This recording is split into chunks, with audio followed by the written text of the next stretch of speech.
Day for Natural Disaster Reduction is observed every year on October 13.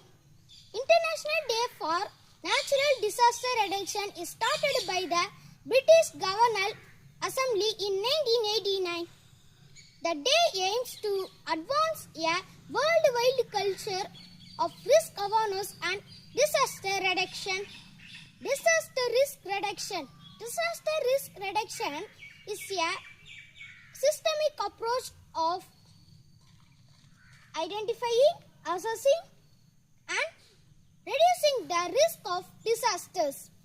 DRR aims to reduce the risk of natural disasters like earthquakes, floods, droughts, and cyclones through an ethic of prevention.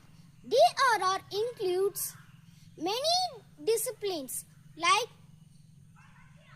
disaster management, disaster preparedness, disaster mitigation.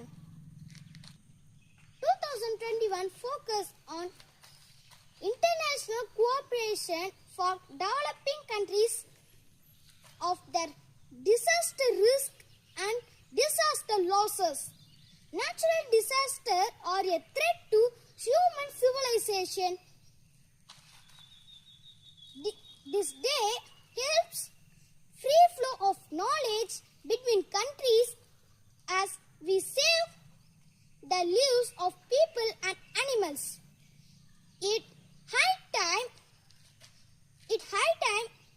the government and people were both come together and take measures to reduce the damage due to natural disasters. Thank you. இந்த video உங்களுக்கு பிடிச்சிருந்துச்சுனா like பண்ணுங்க, comment பண்ணுங்க, share பண்ணுங்க. வாழ்க வளமுடன். நன்றிகள் கோடி.